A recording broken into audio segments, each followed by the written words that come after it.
Before we get started, make sure you subscribe to this channel. That way, when I release more videos like this, you'll get notified.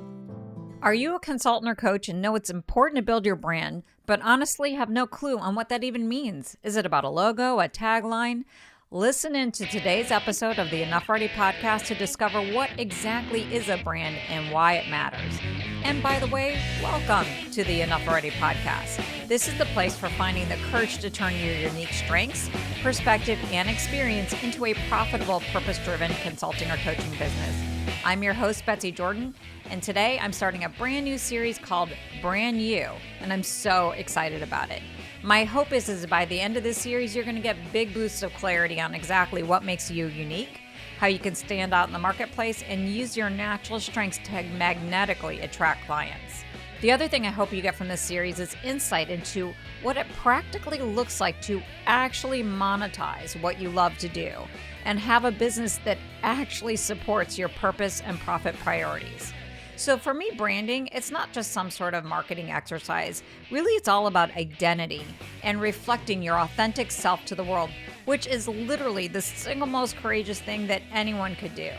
Carl Jung once said that the privilege of a lifetime is to become who you truly are. But branding, when done right, takes that a step further, where I would say the privilege of a lifetime is to become and express who you truly are and the value that you can uniquely offer to the world. So, this journey starts today with this foundational episode where we're going to explore exactly what is a brand and why it's important to your consulting or coaching business.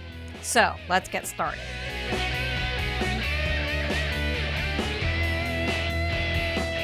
So let's talk about what is a brand. Let's define it. And I'm going to help define it by establishing what a brand is not.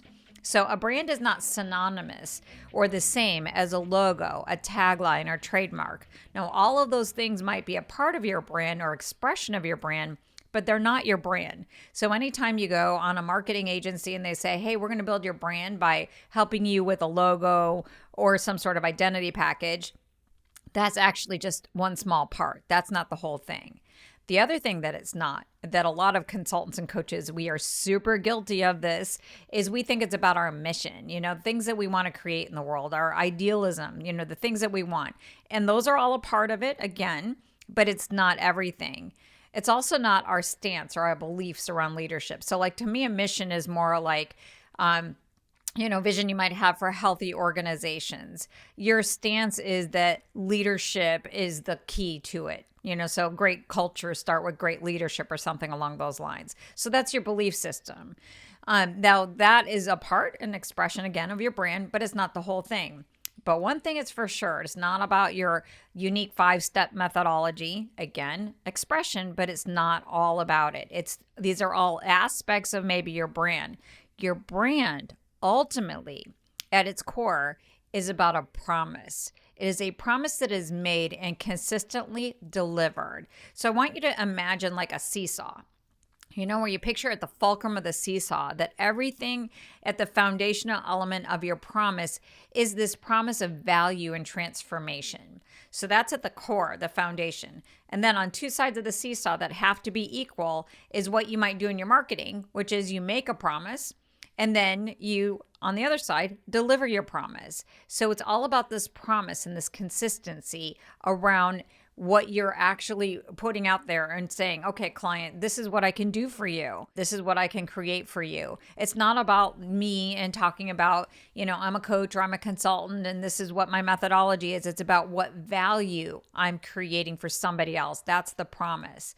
The other thing about a brand is it's both rational and emotional. So there's rational elements of your brand in terms of that promise, like tangibly, what are you going to do for your client and what value are you going to offer? What's your credibility or source of authority? And how are you different? Those are rational things that you want to put in your brand promise. But there's also this emotional side of your brand. It's all about your personality and how working with you will make a client feel. Your brand is also, as part of this promise, is what you want to be known for and who you want to be known by. So let me give you an example, my favorite branding example. I always talk about this. I've been teaching about branding for years, and I always use these two companies to help describe a brand.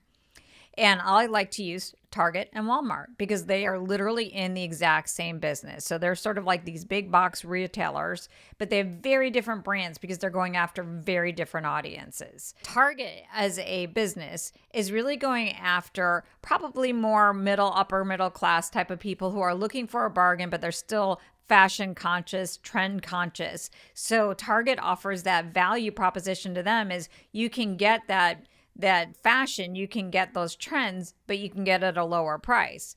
Walmart, on the other hand, is going after more of a budget conscious everyday person, so more of like that everyman. And so Walmart's promise is that they're going to get the lowest prices. Now, these are both equally well done brands because it's very clear on who they serve. It's very clear on the value, and it all comes across in how the stores are laid out and what it looks like. So there's a lot of benefits to Target and Walmart having their brands so clear. They know how to attract the right audience. Their messages are clear, their advertising is clear, and then the experience is clearer. And then they're able to scale up their businesses. But let's talk about it from a standpoint of a consultant or coach. What's the difference? Like, why would we want to invest in brand building? Number one is having a strong consultant and coaching brand allows you to increase client awareness. So meaning when you get known for something, it's easier to attract the right people. And it's also easier for the people who are going to refer you to those people to know how and when to refer you. So that's a huge value is when you have a brand that's super clear, you can get your marketing done much more effectively. And it actually reduces marketing costs and time, which is a huge benefit because many consultants and coaches that I know are not big fans of marketing. So if you want to maximize your marketing time, work on your brand. The other huge benefit of having a brand and a clear brand is the perceived quality. So here's why this is so important is when you have a very clear, consistent brand, you are perceived as more competent. The quality of your results are going to be looked at in a very different way. So it's going to help you land clients, but as importantly, get more of those premium fees. So you're not going to look at if you were going to go to, let's say, McDonald's, that you would not expect to pay Ruth Chris prices. But if you go to Ruth Chris and everything looks amazing, and then you get this really expensive steak, you're like, yeah, that makes sense. It's about that price value. So it's important from that standpoint. The other thing about a clear brand is that you can increase your actual client loyalty. So you get repeat clients. You get that all important intent to repeat and recommend type of thing. So you deliver your promises. So you make a really great promise. You deliver those promises. Voila, you have raving client fans who are going to work with you again. And they're going to tell everybody else about you, which makes all of that marketing, again, so much easier and those higher fees. So all of this works together. But let me tell you, the biggest benefit is you get to avoid what I would say is the Kmart syndrome. So I mentioned Target and Walmart. They're really well branded. But Kmart, I don't even know if Kmart is still around. But you think about it is they don't have a brand. You have no earthly idea who they're going after. And it shows. They have inconsistent results. I don't even think they're around anymore. I've been teaching this for so long, I haven't even double checked to see if Kmart is still actually around. So Kmart is definitely a cautionary tale, but that happens to consultants and coaches all the time. You don't have a website or it's kind of schlocky, and that's how you're perceived as the Kmart. Okay, so this brings me to my third and very, very critical, important point about branding. The fact is, clients will position consultants and coaches. We think that we're creating the brand, but we don't. The clients create the brand because it's all based on how they perceive us. So you're going to have a brand, whether you do branding work or not. And so you have to choose if you want to take charge of that brand image because you're going to have one anyway. So just saying, it takes 7 touch points for a client to know, like, and trust you before they hire you. And those touch points influence how they perceive you. So even if you decide, you know what, Betsy, I don't really have time to waste on, doing a website or really investing money in that or really working on content, it doesn't really matter. I get a ton of referrals. People are coming to me and I'm always getting recommendations. Like, you know what, that's great, but you have no idea what kind of money you're leaving on the table. So let me tell you about the touch points with a client referral. So let's say this happens. A colleague refers you to a potential client, but you know what the client's going to do? They're going to check out your social media site, especially LinkedIn, and they're going to look for recommendations. They're going to look to see who's in your network.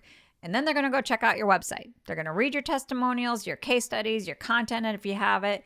And then, now we're at like touch point number 4-ish. The client will email you and set up an intro call with you. Then you're going to reply to the intro call. You're going to schedule the meeting. You're going to have the free intro call.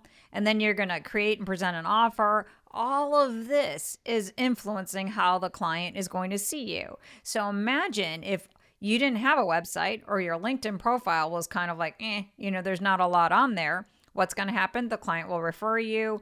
Maybe your intro call is, just something that's real quick, not a lot of professional setup, that type of thing. And your offer is like a statement of work.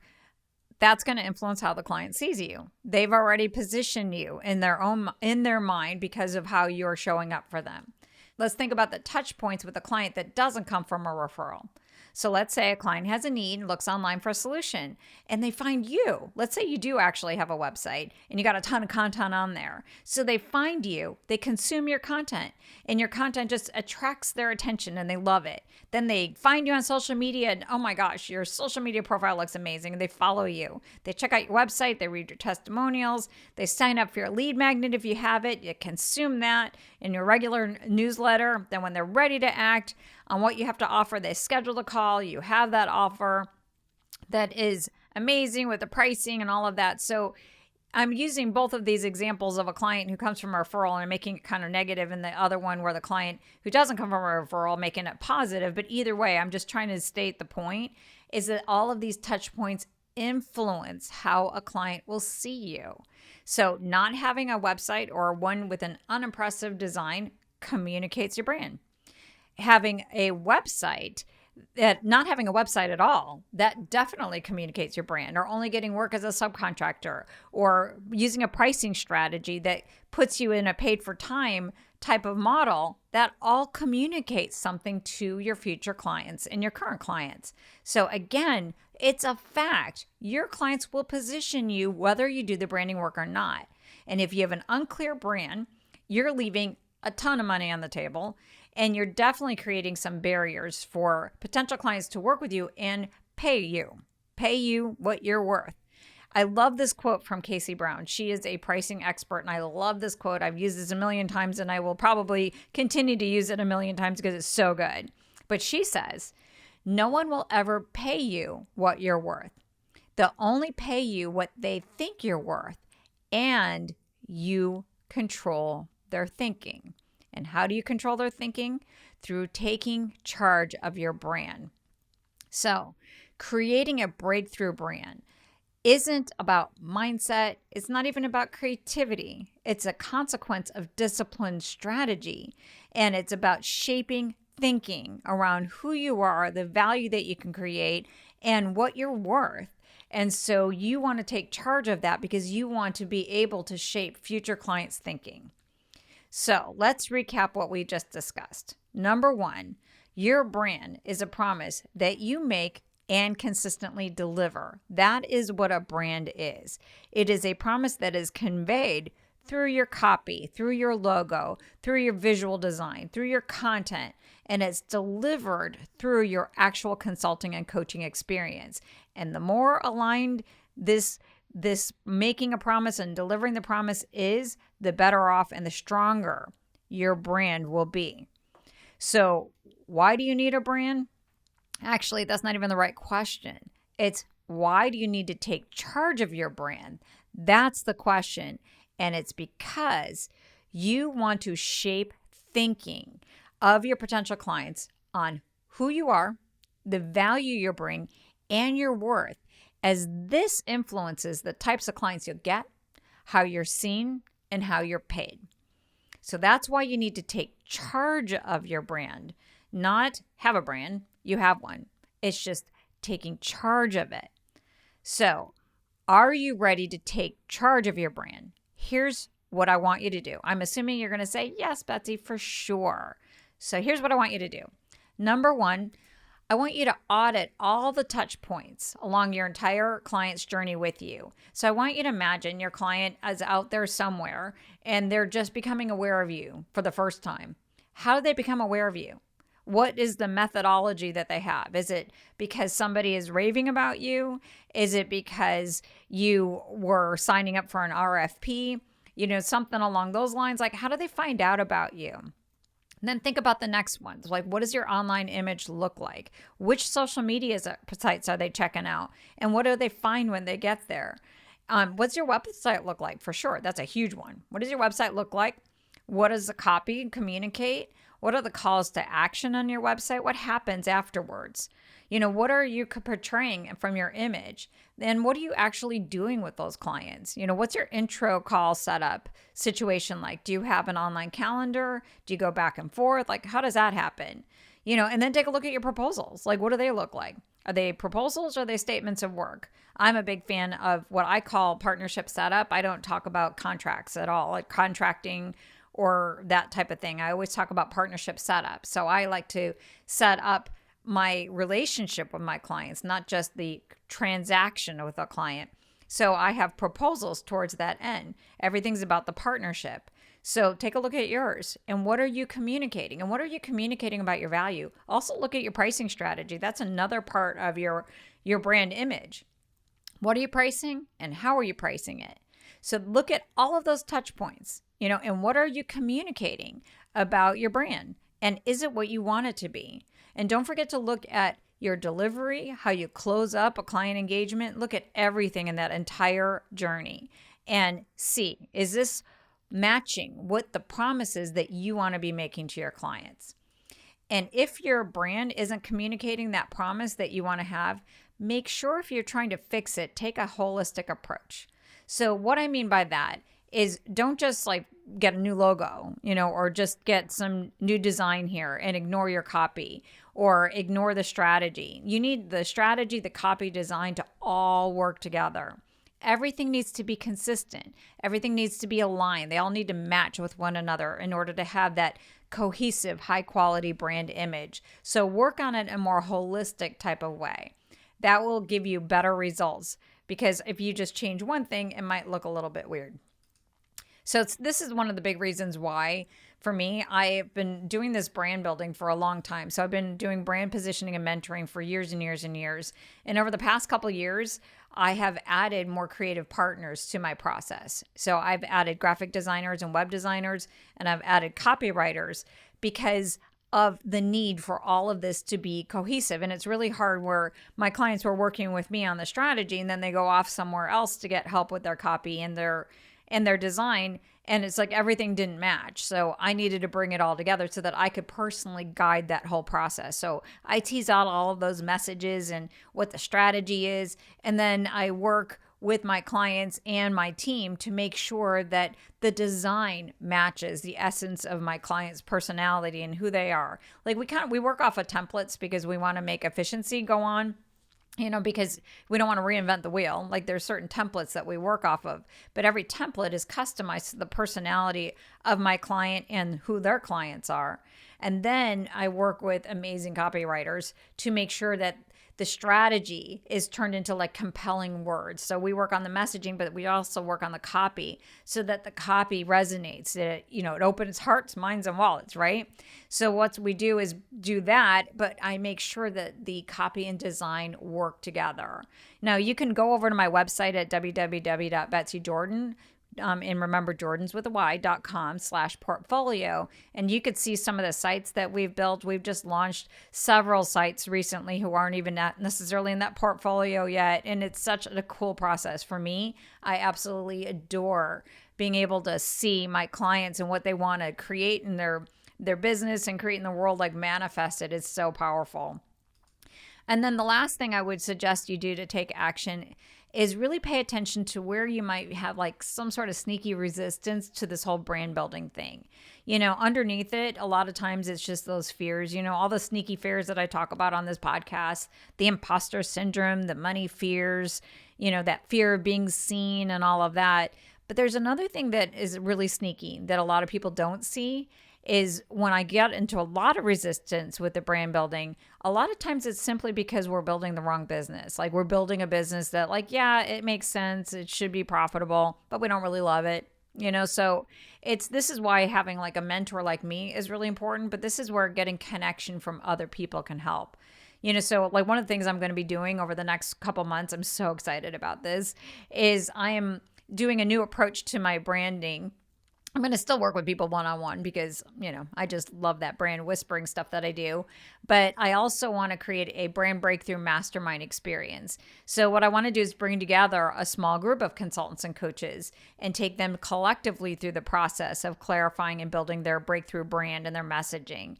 And why I want to do it is some of it is that it would be great to have more people that you could test and validate ideas from, beyond just me. It's almost like you could have your mini like market right there where you could say, hey, I'm thinking about doing this. I've done this in the past, and that's super powerful. Definitely having that for me, I love the idea of being able to help more people because I could reduce the per person fees since it's a group. But what I really love when you bring a community of these types of people together is the support that they offer one another. And every mastermind group that I've run, that would be the number one. One of the things that's super hard after you leave corporate and you start your own business or you leave your 9 to 5 is you're by yourself. You don't have people who are going through the same thing you are. Like, yes, your friends are great. Your loved ones are awesome, most of the time. But they don't get it. They don't get what you're going through. They don't understand what it's like to step outside your comfort zone and really just be in the arena, as Brene Brown would say. So that's the other power of bringing a group together, especially around the brand building, because it's just so vulnerable. So I'm going to be sharing a lot more about this program. I can keep going on and on because I'm super excited about it. But if I have piqued your interest, I don't even have my page, my sign up page yet. I'm working on it now and I'm so excited about it. But if you don't want to wait and you just want to hear more, just drop me an email at betsy@betsyjordyn.com and I'll tell you all about it. And definitely stay tuned for next week. I'm going to continue this brand new series, and I'm going to be sharing with you specifically next week about the 4 parts of a breakthrough brand. So I want to take this concept of branding and I want to break it down to a little bit more specific detail so that you can be more evaluative around, where you can work on building your brand effectiveness. So hit subscribe now or wherever you're listening to this podcast so you don't miss out on these actionable ideas on how to strengthen and improve your brand perception. And until next time, thanks for listening. Thank you for tuning in. If today's episode lit a fire in you, please rate and review Enough Already on Apple Podcasts or subscribe wherever you listen. And if you're looking for your next step, visit me on my website at betsyjordyn.com, and it's Betsy Jordyn with a Y, and you'll learn all about our end-to-end services that are custom designed to accelerate your success. Don't wait. Start today.